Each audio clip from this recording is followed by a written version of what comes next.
So hello everyone, আজি নতুন topic এটা লৈ পেলাই আহিছো এই টপিকটো আপোনালোকে জানাটো বিশেষ প্ৰয়োজনীয় কিয়নো টপিকটো হৈছে এনেকুৱা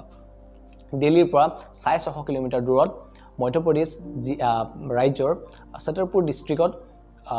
বাক্সোহা ৰিজনৰ নামৰ এটা জায়গা আছে তাত এখন অৰণ্য আছে সেইখন অৰণ্যৰ নাম বাক্সোহা অৰণ্য বুলি জনাজাত সো সেইখনত কি হয় এতিয়া চৰকাৰে এটা মিন্স বস্তুটো হৈছিল ষ্টাৰ্ট হৈছিল জানুৱাৰী 2004 ৰিও টিন্টো নামৰ এটা অৰ্গানাইজেশনে মিন্স কৈছিল যে ডিসকভাৰ কৰিছিল যে এইটো জায়গাত ডায়মণ্ড পোৱা যাব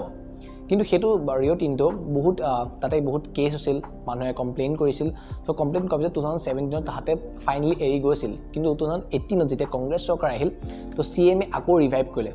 তো তাৰ পিছত এতিয়ালৈকে হৈ আছে যে কি হয় তাত 2 লাখতকৈ অধিক গছ-গছনি কটা যাব প্লাস তাত কি হ'ব যে ট্ৰাইবেল যোনবিলাক ট্ৰাইবেল লোক আছিল জংগলত তো সেইবিলাক মানুহৰ লাইভলিহুডত বহুত ডাঙৰ ইম্প্যাক্ট পৰিব ৰাইট আৰু যোনবিলাক এখন অৰণ্যত বহুত ডাঙৰ অৰণ্য সো তাত বহুত স্পেসিছ থাকিব ৰাইট তো সেইবিলাকৰ ওপৰত বহুত ডাঙৰ ইম্প্যাক্ট পৰিব যেতিয়া গোটেই জংগলখন সাফা কৰি দিব সো এইবিলাকৰ ওপৰত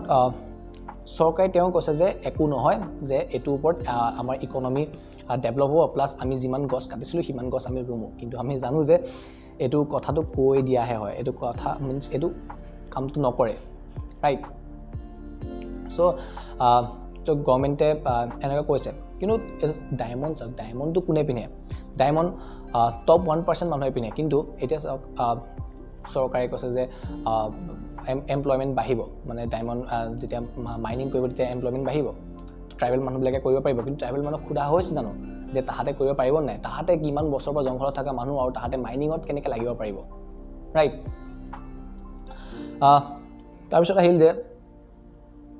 এতিয়া ডায়মণ্ড 1% মানুহে পিনে হয় 99% মানুহে ডায়মণ্ড নিপিনে সো ক'ত হলাম প্ৰফিট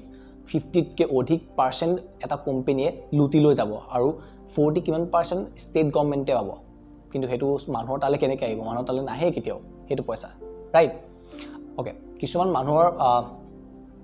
মন থাকে যে ডায়মণ্ড পিন্ধিবলৈ ৰাইট কিছুমানৰ চখ থাকে কিন্তু এতিয়া এনেকুৱা হ'ল যে ডায়মণ্ড বুলে ল্যাবৰেটৰীত বনাব পাৰে ল্যাবৰেটৰীত ডায়মণ্ড ধুনীয়াকৈ বনাব পাৰে সো কি আছে ডায়মণ্ড তাত যদি বনাব পাৰে অৰিজিনালটো অতি কিছুমান কোম্পানীয়ে কৈছে যে অৰিজিনালটো যিমান ডায়মণ্ড হয় হেতু ল্যাবৰেটৰীত বনাব নোৱাৰে কিন্তু হয় ডায়মণ্ডটো এটা কাৰ্বন পাৰ্টিকল হয় কাৰ্বন দি হয় ন সো হেতু ল্যাবৰেটৰীত বনাব পাৰে আজিকালি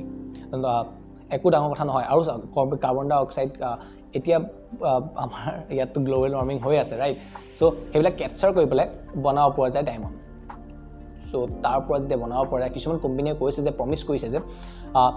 ওকে যে আমি মাইনিং নকৰো আমি ল্যাবৰেটৰীত বনাই পেলাই সেল কৰিম সো হেতু ইজিও হয় বনাবলৈ আৰু তাৰ প্ৰাইসও বহুত কম হয় সো ইমানখিনি আছিল সো এটো চৰকাৰে ভাল কৰিছে নে বেয়া কৰিছে এটো আমি ডাইৰেক্ট ক'ব নোৱাৰো ৰাইট কিন্তু আই থিংক মই যদি ক'ব যাওঁ তাহলে এটো আই থিংক ভুল কৰিছে কিয়নো 52 চন্দ্ৰলে হাত মিলাটো বহুত বেয়া আমি গছৰ ৰুটটো কাটিছো ৰাইট কিন্তু আমি ডায়মণ্ডৰ মাথা মাৰি আছো ইকোনমি ডেভেলপ কৰিব নাই it's not good man okay তো ফাইনালি ভিডিওটো যদি ভাল পালে লাইক শেয়াৰ এণ্ড সাবস্ক্ৰাইব কৰি দিব বাই বাই